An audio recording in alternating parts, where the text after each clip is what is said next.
Hello friends, आपका स्वागत है हमारे चैनल एवरी रिन्यू में। दोस्तों, बात करेंगे इस वीडियो में हम लोग आरआरसी ग्रुप डी के डीबी और एमई के अपडेट के बारे में। देखिए, जैसा कि यहाँ पे कई जोन में डीबी और मेडिकल टेस्ट चल रहे हैं। अब दोस्तों, कुछ डॉक्यूमेंट के कारण यहाँ पे छात्रों को पेंडिंग कर दिया जा रहा है, कुछ के कारण यहाँ पे छात्रों को बाहर भी कर दिए जा रहे हैं। तो आइए इसके बारे में पूरे डिटेल में बात करेंगे। बहुत सारे छात्र के क्वेरीज आ रहे थे second dB, third dB, fourth dB, replacement dB के रिगार्डिंग की आखिर क्या सेकंड डीबी, थर्ड डीबी आएगी या फिर नहीं आएंगी। आखिर आएंगी तो कब तक यहाँ पे सेकंड थर्ड डीबी देखने को मिल सकती है। इसके बाद अगर सेकंड डीबी आती है तो कट ऑफ मार्क्स कितना तक कैटेगरी वाइज डिक्रीज हो सकता है, क्या मेरा चांसेस बनेगा या फिर नहीं बनेगा। थोड़े से मार्क्स से मैं रह चुका हूं, तो इन सब के बारे में पूरा डिटेल में हम लोग बात करने वाले हैं इस वीडियो में। तो अंत तक जरूर देखिएगा, और जो लोग चैनल पर नए हैं वो जल्द से जल्द चैनल को सब्सक्राइब करके बेल बटन जरूर दबा दीजिएगा रेलवे भर्ती की पल पल की अपडेट के लिए। देखिए दोस्तों, जैसा कि यहाँ पे लगभग हर जोन में डीबी और मेडिकल ग्रुप डी का स्टार्ट है, कुछ जोन में अभी स्टार्ट होना बाकी है, लेकिन मैक्सिमम जोन में चल रहे हैं। अभी देखिए एक और मामला सामने आया है, और ये जो मामला है फ्रेंड्स ईबीसी वाले सर्टिफिकेट के रिगार्डिंग आए हैं। जैसे देखिए यहाँ पे जो इकोनॉमिकली बैकवर्ड क्लासेस में आते हैं, यानी कि जिनके पूरे फैमिली इनकम 50,000 से कम होता है, उनका यहाँ पे ईबीसी का सर्टिफिकेट बनता है। तो ऐसे छात्र यहाँ पे फॉर्म भरते समय जिन्होंने ईबीसी में टिक लगा दिया था, और इसके बाद एक और ऑप्शन पूछे जाते हैं ईबीसी में टिक लगाने के बाद कि क्या आप लोग एग्जामिनेशन फी में छूट लेना चाहते हो, तो यहाँ पे इसमें भी टिक लगा दिए हैं। तो 500 रुपए फॉर्म फी के तौर पे लगते हैं जनरली, लेकिन ईबीसी में टिक लगाने के बाद इसमें एग्जाम्पशन ले लेते हो, यहाँ पे क्लेम कर लेते हो कि हमें छूट चाहिए फॉर्म फी में, तो 250 रुपए लगते हैं। अब इसके रिगार्डिंग दोस्तों ये लोग ईबीसी का सर्टिफिकेट मांग रहे हैं जब जा रहे हैं वहां पे छात्र डॉक्यूमेंट वेरिफिकेशन के रिगार्डिंग। तो अब यहाँ पे देखिए ईबीसी का सर्टिफिकेट जो मांगा जा रहा है ये पुराना वाला मांगा जा रहा है। 2019 में फॉर्म आया था फ्रेंड्स, और 2019 वाला यहाँ पे मांगा जा रहा है 2018-19 का फाइनेंशियल ईयर का। और इनके साफ साफ कहने हैं कि आपने फॉर्म भरते समय यहाँ पे क्लेम किया है कि मुझे छूट मिलनी चाहिए फॉर्म फी के तौर पे, मैं ईबीसी में आता हूं। तो उस समय आप लोग ईबीसी में थे या फिर नहीं, इसलिए यहां पे पुराना वाला मांगा जा रहा है। कुछ कैंडिडेट ऐसे भी मिले हैं जो कि नया वाला ईबीसी सर्टिफिकेट बना के लेके गए थे, लेकिन फ्रेंड्स उनसे बोल दिया गया कि पुराना वाला भी हमें चाहिए, नया वाला तो चाहिए, पुराना वाला भी चाहिए, और नया वाला नहीं रहे तब भी पुराना वाला हमें चाहिए ही चाहिए। तो ऐसा करके इनको यहाँ पे पेंडिंग कर दिया गया है। तो इस केस में दोस्तों छात्र को पेंडिंग किए जा रहे हैं। इसके बाद देखिए मेल कैंडिडेट को तो पेंडिंग कर रहे हैं, समझ में आ रहे हैं, लेकिन दोस्तों दिक्कत यह है कि फीमेल कैंडिडेट को भी ये लोग पेंडिंग कर रहे हैं इस केस में। जैसे कुछ कुछ फीमेल कैंडिडेट है जो कि गलती से यहाँ पे इनके साइबर कैफे वाले या फिर इन्होंने ही गलती से ईबीसी में टिक लगा दिया था। अब एग्जाम्पशन फी में चाहिए तो इसमें भी टिक लगा दिया था। अब देखिए फीमेल कैंडिडेट का क्या होता है कि पहले से ही 250 रुपए लगते हैं फॉर्म फी के तौर पे। अब यहाँ पे मेल कैंडिडेट का तो समझ में आता है कि 500 लग रहा है, ईबीसी में टिक लगा है तो 250 रुपए लगे हैं, लेकिन फीमेल कैंडिडेट का जब ईबीसी में टिक लगाते हैं तब भी तो 250 ही लगता है। तो ऐसे कैंडिडेट को यहाँ पे जब एफिडेविट दे रहे हैं जो फीमेल कैंडिडेट, इनको तो एक्सेप्ट कर लेनी चाहिए थी, लेकिन एफिडेविट भी एक्सेप्ट नहीं कर रहे हैं। इनसे भी वही बोला जा रहा है कि आपने क्लेम किया था तो हमें ईबीसी का सर्टिफिकेट चाहिए, और वो भी पुराना वाला ईबीसी का सर्टिफिकेट दीजिए। और ऐसे फीमेल कैंडिडेट को भी ये लोग पेंडिंग कर दिए हैं, जो कि एक तरह से गलत लग रहा है कि फीमेल कैंडिडेट को नहीं करनी चाहिए थी। अब ऐसे छात्र जो कि ईबीसी में टिक तो लगाए थे, लेकिन यहाँ पे क्या आपको एग्जाम्पशन चाहिए फॉर्म फी के तौर पे, इसमें नो कर दिए थे, तो 500 के जगह पे 500 ही इनके फॉर्म फी के तौर पे लगे। तो एक जोन में ऐसे केस आए हैं जिसमें एक कैंडिडेट के कहने थे कि यहाँ पे पेंडिंग नहीं किया गया है, इस छात्र को एक्सेप्ट कर लिया गया है विदाउट ईबीसी। तो ध्यान दीजिएगा फ्रेंड्स, ईबीसी का मैटर ये लोग क्रिएट कर रहे हैं, इसलिए जितने भी छात्र ईबीसी में टिक लगाए थे वो अपना ईबीसी ढूंढ लीजिए पुराना वाला, अगर आपके पास है तो, या फिर नहीं है तो बनवा लीजिए किसी तरह से, और वो आपको लेके जाना होगा पुराना वाला। नया वाला है तो भी लेके जाइए, लेकिन पुराना वाला ये लोग मांग रहे हैं। देखिए एफिडेविट यहाँ पे एक्सेप्ट नहीं कर रहे हैं इसके रिगार्डिंग कि मुझसे गलती हो गई थी फॉर्म भरते समय, ऐसे कुछ एक्सेप्ट नहीं कर रहे हैं। तो इस बात का भी ध्यान रखिएगा आप लोग। हो सकता है तो फॉर्मेलिटी के लिए बना के लेके जाइए, अगर किसी जोन में एक्सेप्ट करते हैं तो ठीक है, वरना अभी तो 3 जोन से मैंने बातचीत की है, 3 जोन के कैंडिडेट से, एक south eastern railway Kolkata zone से, एक यहाँ पे south central railway Secunderabad zone से, और इसके बाद सेंट्रल रेलवे मुंबई जोन से। तो इन सभी जगह पे दोस्तों ईबीसी का पूरा क्लियरली यहाँ पे चेक कर रहे हैं, और इस तरह से पेंडिंग केस डाल रहे हैं, और 1 महीना का समय दे रहे हैं, 1 मंथ का समय दे रहे हैं। इन सभी छात्र को बोला जा रहा है कि 1 मंथ के अंदर अपना वैलिड सर्टिफिकेट लेकर आइए, तब हम लोग विचार करेंगे। और इनसे मेडिकल मेमो ले लिया जा रहा है या फिर मेडिकल मेमो नहीं दिया जा रहा है, डीबी कंडक्ट करा के छोड़ दिया जा रहा है फ्रेंड्स, मेडिकल टेस्ट नहीं कंडक्ट करवाया जा रहा है। तो इस बात का बिल्कुल आप लोग ध्यान दीजिएगा। तो ये तो रहा ईबीसी वाला केस। दूसरे केस में बात करें तो यहाँ पे जिनके जिनके कोई भी डॉक्यूमेंट में इशू आ रहे हैं उन सभी छात्र का बस डीबी ही हो रहा है, इसके बाद मेडिकल टेस्ट के लिए भेजा ही नहीं जा रहा है। तो प्रॉपर डॉक्यूमेंट बनवा के जाइएगा तभी डीबी सक्सेसफुल हो जाएगा, इसके बाद मेडिकल टेस्ट आपका कंडक्ट करवा लिया जाएगा। एक बड़ा इशू आ रहा है फ्रेंड्स सिग्नेचर को लेकर, और सिग्नेचर बहुत छोटा सा मैटर है, लेकिन फिर भी दोस्तों छात्रों को यहां पे बाहर किए जाते हैं। 2018 में भी ग्रुप डी में भी बहुत सारे छात्रों को सिग्नेचर की वजह से बाहर किया गया था। सिग्नेचर का मामला यह है कि रेलवे कहती है कि जब आप लोग फॉर्म भरते थे तो फॉर्म भरते समय जो आप लोगों ने सिग्नेचर डाला है, सेम सिग्नेचर सीबीटी के एग्जाम देने आते हो वहां पे होनी चाहिए, वैसा ही सिग्नेचर पीईटी के एग्जाम देने आते हो वहां होनी चाहिए, और डीबी में आते हो वहां भी सेम टू सेम सिग्नेचर करनी चाहिए। लेकिन कुछ कैंडिडेट क्या करते हैं कि फॉर्म भरते समय कुछ और सिग्नेचर डाल दिए, मान लेते हैं कि इंग्लिश में डाल दिए, और जब सीबीटी का पेपर देने गए वहां पे हिंदी में अपना सिग्नेचर कर दिए, तो ये तो गलत है फ्रेंड्स, ऐसे नहीं करना चाहिए। जो आपका सिग्नेचर है उसके आसपास ही उसी तरह से कीजिए। ये नहीं बोलती है कि एकदम बिल्कुल एग्जैक्ट मैच ही करना चाहिए, पूरा 100% उसी तरह का होना चाहिए, लेकिन ऐसा नहीं कि एक जगह इंग्लिश में करो एक जगह हिंदी में करो, तो इसकी वजह से तो आपको बाहर किया जाएगा, क्योंकि रेलवे तो सोचेगी कि गलत फर्जीवाड़े करके आए हो इस तरह से, तो इसीलिए यहाँ पे छात्र को डायरेक्ट बाहर कर दिया जा रहा है सिग्नेचर की वजह से। उसी तरह से एक केस आ रहा है सिग्नेचर में कि जो बोल्ड लेटर से यहाँ पे सिग्नेचर किए थे, जैसे फॉर्म भरते समय जिनका नाम मान लेते हैं राहुल है, तो इस तरह से करके बोल्ड लेटर में अपना सिग्नेचर ऐसे कर दिए, जबकि दोस्तों बोल्ड लेटर में अलाउड नहीं होता है। आप पहला लेटर बड़ा रख सकते हो, लेकिन बाकी का जो लेटर है वो छोटा रखिए इस तरह से, तो आपका चल जाएगा, या फिर ऐसे करते हो तो चल जाएगा सिग्नेचर, लेकिन पूरा का पूरा बड़ा कैपिटल लेटर में लिख देते हो तो ऐसा सिग्नेचर एक्सेप्टेबल नहीं होता है। तो ऐसे जो छात्र किए हैं उनको भी बाहर किया जा रहा है, या फिर फॉर्म भरते समय तो सही से किए थे, लेकिन जब वहां पे गए तो डीबी के समय यहाँ पे पूरे बड़े अक्षर में कर दिए, या फिर सीबीटी के एग्जाम देते समय बड़े अक्षर में कर दिए, तो इस छात्र को भी यहाँ पे बाहर किया जा रहा है। एक चीज और है, जो यहाँ पे शॉर्ट फॉर्म में अपना नाम का यूज करते हैं तो इनको कोई भी दिक्कत ऐसे आ नहीं रही है, इस तरह से कर सकते हैं आप लोग, जैसा आपका सिग्नेचर है उसी के अकॉर्डिंग बस मैच वहां पे करना चाहिए। तो ये सारा मैटर फ्रेंड्स, इसकी वजह से यहाँ पे छात्र को सिग्नेचर की वजह से सीधा ही बाहर कर दिया जा रहा है। ध्यान दीजिएगा, जो छात्र शुरुआत से ही हिंदी में ही सिग्नेचर करते आ रहे हैं, फॉर्म भरते समय भी हिंदी में किए थे, यहाँ पे सीबीटी के एग्जाम देते समय भी हिंदी में किए हैं सिग्नेचर, डीबी के समय भी हिंदी में किए हैं, तो उनको भी कोई दिक्कत नहीं हो रहा। बस सिग्नेचर सेम टू सेम होना चाहिए सारे एग्जाम में, फॉर्म भरते समय से लेकर डीबी तक का सिग्नेचर एग्जैक्ट उसी तरह का होना चाहिए, तो आपको कोई प्रॉब्लम नहीं होगा। अब दोस्तों बात करते हैं हम लोग सेकंड डीबी और थर्ड डीबी के बारे में। देखिए बहुत सारे छात्र जिनके थोड़े थोड़े मार्क्स से रह चुके हैं, जिनका फर्स्ट डीबी में सिलेक्शन नहीं हुआ है, लगातार क्वेरीज आते रहते हैं कि आखिर सर मेरा किस डीबी में सिलेक्शन हो पाएगा, इतने मार्क्स कम है, या फिर सेकंड डीबी आएगी या फिर नहीं आएगी, मेरे जोन में सेकंड डीबी आएगा या फिर नहीं आएगा। तो देखिए फ्रेंड्स, यहाँ पे मिनिस्ट्री ऑफ रेलवे ने एक नया कोरिजेंडम जारी किया था, कोरिजेंडम नंबर 4, और ये नोटिस कब की थी, तो यहाँ पे ध्यान दीजिएगा 7 अप्रैल 2022 के डेट में जारी हुआ था। हाई पावर कमेटी का जो यहाँ पे रिकमेंडेशन आ गया था, इसके बाद दोस्तों final decision ministry of railway का आया था। अब इसमें देखा जाए तो यहाँ पे कुछ कुछ चीजें हैं जो कि बदलाव किया गया था नोटिफिकेशन में। इसमें सबसे मोस्ट इंपॉर्टेंट चीजें थी जो कि यहाँ पे बदलाव किए गए थे।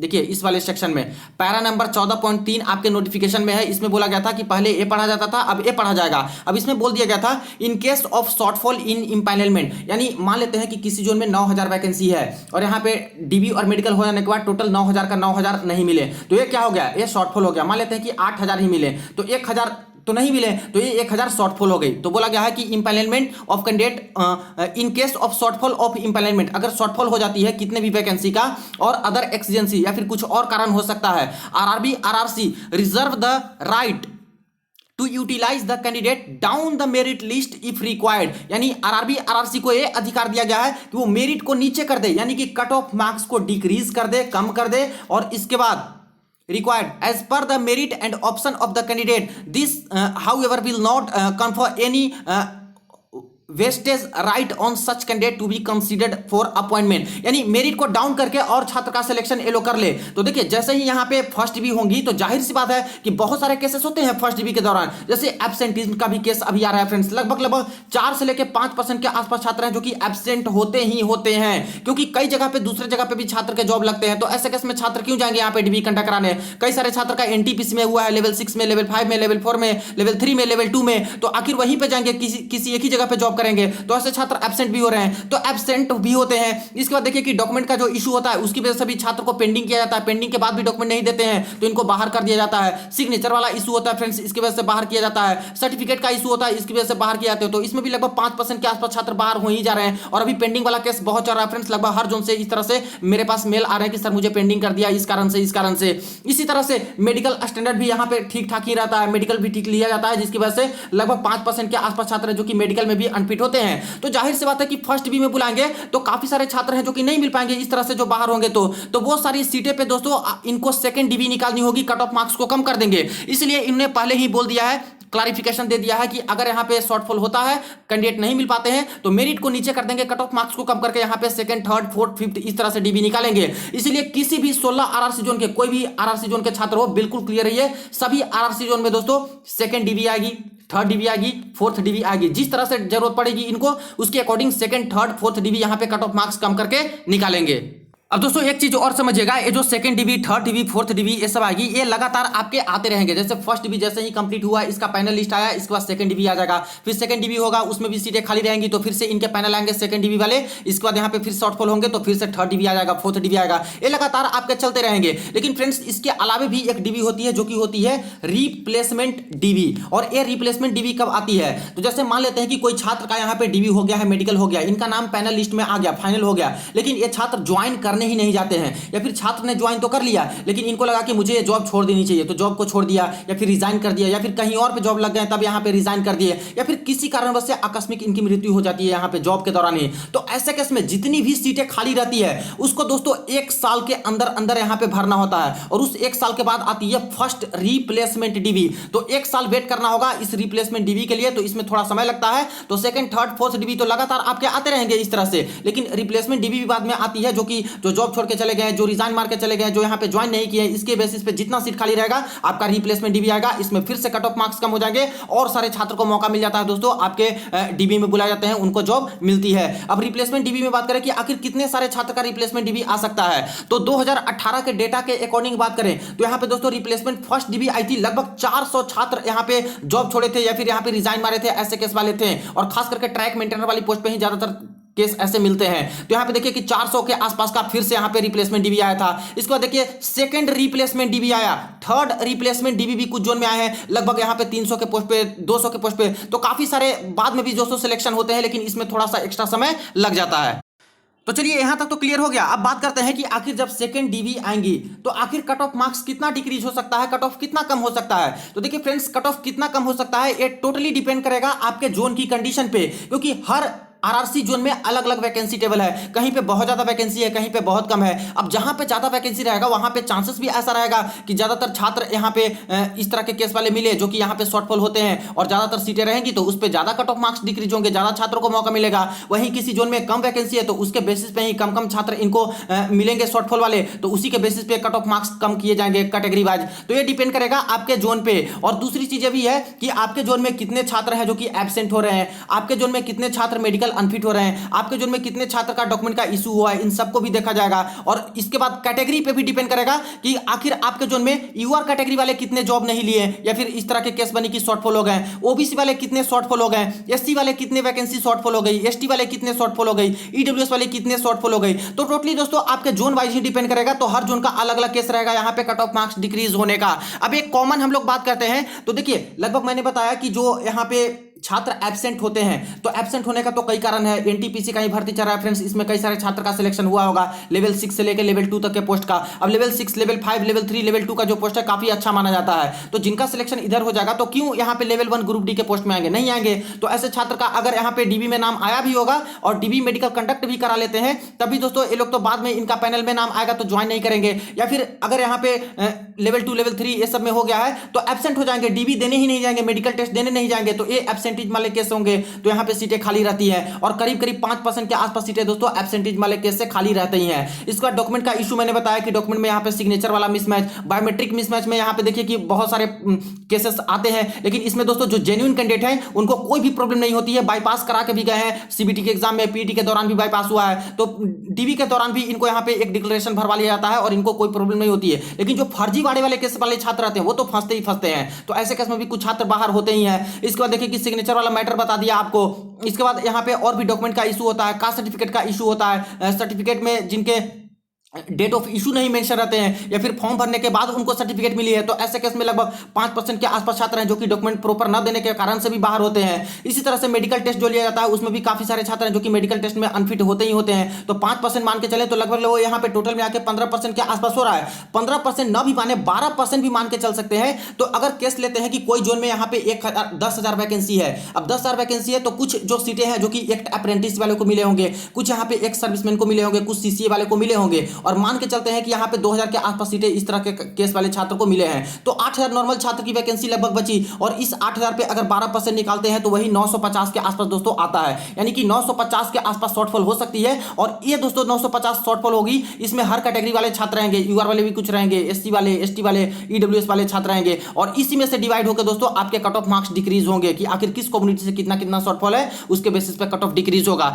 वही एक और जोन के बारे में बात करें तो मान लेते हैं कि किसी जोन में 5000 वैकेंसी है, इसमें से यहाँ पे 1200 के आसपास या फिर 1000 के आसपास सीसीए, एक अप्रेंटिसशिप और जो एक सर्विसमैन, ये सबको सीटें दी गई हैं। तो फिर भी मान लेते हैं कि 3800 से लेके यहाँ पे 4000 के आसपास नॉर्मल छात्र को सीटें मिली होंगी। इसका 12% भी मान के चलें कि इतना सारा छात्र शॉर्टफॉल हो सकता है, तो यहाँ पे करीब करीब वही 450 के आसपास तो सीट शॉर्टफॉल हो सकती है। तो देखा आप लोगों ने कि जहाँ पे ज्यादा वैकेंसी था वहाँ पे ज्यादातर छात्र हैं जो कि शॉर्टफॉल होने के चांसेस हैं वहाँ पे, और जहाँ कम वैकेंसी है वहाँ पे थोड़ा कम छात्र शॉर्टफॉल होते हैं। और इसके बेसिस पे दोस्तों कैटेगरी वाइज अलग अलग डिवाइड रहेंगे, यूआर के कुछ रहेंगे, ओबीसी के, एससी एसटी के, तो उसके बेसिस पे ही कट ऑफ मार्क्स आपके डिक्रीज होंगे सेकंड डीबी में। तो टोटली ये डिपेंड करता है कि आपके जोन में कंडीशन कैसी है और कितनी यहाँ पे शॉर्टफॉल होती है, उसके बेसिस पे कट ऑफ कम होंगे। अब यहाँ पे एक एग्जैक्ट में ओवरऑल में बात करें कि आखिर कितना तक हो सकता है, लगभग लगभग तो देखिए अनरिजर्व कैटेगरी के अगर आप लोग छात्र हो, किसी भी जोन के छात्र हो, करीब करीब दोस्तों सेकंड डीबी में 0.6 से लेकर 0.8 मार्क्स के आसपास डिक्रीज होने के चांसेस रहेंगे।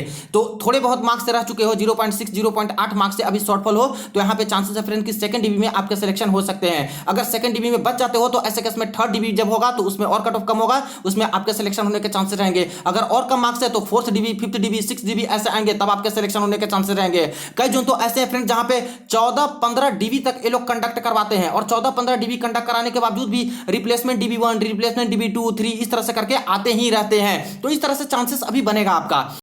वही बात कर ले ओबीसी कैटेगरी में, तो देखिए ओबीसी कैटेगरी में थोड़े कम मार्क्स डिक्रीज होने के चांसेस रहते हैं, क्योंकि ओबीसी में दोस्तों कंपटीशन थोड़ा ज्यादा रहता है, संख्या बहुत ज्यादा है, और पॉइंट वाइज मार्जिन में ही काफी सारे छात्र ओबीसी वाले आ जाते हैं। तो ओबीसी में बात करें तो यहां पे देखिए कि सेकंड डीबी में 0.3 मार्क्स से 0.5 मार्क्स के आसपास डिक्रीज होने के चांसेस रहेंगे। वही एससी कम्युनिटी में देखा जाए तो 0.4 मार्क्स से यहां पे 0.6 मार्क्स तक दोस्तों डिक्रीज हो सकता है सेकंड डीबी में। एसटी कम्युनिटी में भी यही मान के चल सकते हैं कि 0.4 से लेके 0.6 मार्क्स के आसपास डिक्रीज हो सकता है। ध्यान दीजिएगा कुछ कुछ जोन में यहां पे जैसी कंडीशन रहेगी, मान लेते हैं कि एसटी वाले यहां पे बहुत कम ही कैंडिडेट शॉर्टफॉल हुए हैं, तो उसके बेसिस पे और कम ही डिक्रीज होगा। अगर किसी जोन में एसटी वाले बहुत ज्यादा शॉर्टफॉल हो जाते हैं, कमी होती है, तो ऐसे केस में इससे भी ज्यादा थोड़ा डिक्रीज हो सकता है। तो ये टोटली डिपेंड करता है कंडीशन पे। पैनल आने दीजिएगा, तो पैनल आएगा तभी पता चलेगा कि आखिर किस कैटेगरी से कितना कितना सीट यहां पे खाली गई, उसके बेसिस पे और क्लियर होगा। तो अभी तो डीबी मेडिकल चल रहे हैं, पैनल आने दीजिए बाद में तो और क्लियर पिक्चर पता चलेंगे। यही बात कर ले ईडब्ल्यूएस कैटेगरी में, तो ईडब्ल्यूएस में दोस्तों ज्यादातर डिक्रीज होगा। ईडब्ल्यूएस में कम से कम 1 नंबर से लेके 1.5 नंबर तक दोस्तों डिक्रीज होने के चांसेस आपके रहेंगे। और ये देखिएगा अभी आप लोग कि जब यहाँ पे सेकंड डीबी थर्ड डीबी आएगी तो उस समय ईडब्ल्यूएस में दोस्तों दूसरे कम्युनिटी के तुलना में ज्यादा ही डिक्रीज होंगे। अब दोस्तों बात कर लें कि आखिर यहाँ पे सेकंड डीबी आ कब तक सकती है, तो देखिए जैसा कि यहाँ पे 10 लाख रिक्रूटमेंट कंप्लीट कराने का जो यहाँ पे टारगेट रखा गया दोस्तों, जो मिशन मोड के तहत, इसके अंतर्गत मिनिस्ट्री ऑफ रेलवे भी आती है, यानी कि रेलवे की वैकेंसी भी आती है, और ये 1 साल के अंदर अंदर करना है, यानी कि दिसंबर 2023 तक यहाँ पे फिनिश इसको कर देना है 10 लाख के अंतर्गत। और इसमें एनटीपीसी आरआरसी ग्रुप डी की भर्ती आती है, तो इसमें बहुत लेट नहीं लगेगा। पहले तो काफी लेट में सेकंड डीबी थर्ड डीबी आती थी, लेकिन अभी जैसे ही फर्स्ट डीबी होगा इसके तुरंत बाद सेकंड डीबी, तुरंत बाद थर्ड डीबी, ऐसे करके आएंगे। जैसा एनटीपीसी में आप लोग देख रहे हो लगातार second dB, third dB, fourth dB ऐसे करके आ रहे हैं लगातार। इसी तरह से आरआरसी ग्रुप डी में भी फर्स्ट डीबी हो जाएंगे, पैनल आ जाएंगे, उसके बाद सेकंड डीबी, इसके बाद सेकंड डीबी का पैनल आएगा तो थर्ड डीबी का पैनल आएगा तो फोर्थ डीबी, इस तरह से करके आपके चलते रहेंगे। अब बात करें कि सेकंड डीबी आ कब तक सकती है, तो ज्यादातर जोन में यहाँ पे दोस्तों मार्च तक आपके डीबी चल रहे हैं। इसके बाद जब आपके डीबी हो जाते हैं, किसी भी जोन का जो भी आपका डीबी का लास्ट डेट है उससे कम से कम 25 से 30 दिन मान के चलिए फ्रेंड्स, क्योंकि इसके बाद आपके पैनलिस्ट आते हैं, पैनलिस्ट में समय लगता है। इसके बाद पैनलिस्ट आने के बावजूद भी यहाँ पे थोड़ा बहुत टाइम लेते हैं, तब जाकर सेकंड डीबी जारी करते हैं। तो जिस दिन आपका डीबी समाप्त हो रहा है जिस जोन में फर्स्ट डीबी, उससे 25 से 30 दिन मान के चलिए, उसके बाद आपके सेकंड डीबी आने के चांसेस रहेंगे। और ज्यादातर जोन में यहाँ पे फर्स्ट वीक ऑफ अप्रैल से लेके सेकेंड वीक ऑफ अप्रैल तक चांसेस रहेगा कि आपके सेकंड डीबी देखने को मिल सकते हैं। तो जैसे जैसे अपडेट आएंगे फ्रेंड्स इसके रिगार्डिंग आपको इन्फॉर्म करूंगा। वीडियो को जरूर आप लोग शेयर कर दीजिएगा, कोई क्वेरी हो कमेंट सेक्शन में पूछ सकते हो। चलिए मिलते हैं नेक्स्ट वीडियो में नेक्स्ट अपडेट में।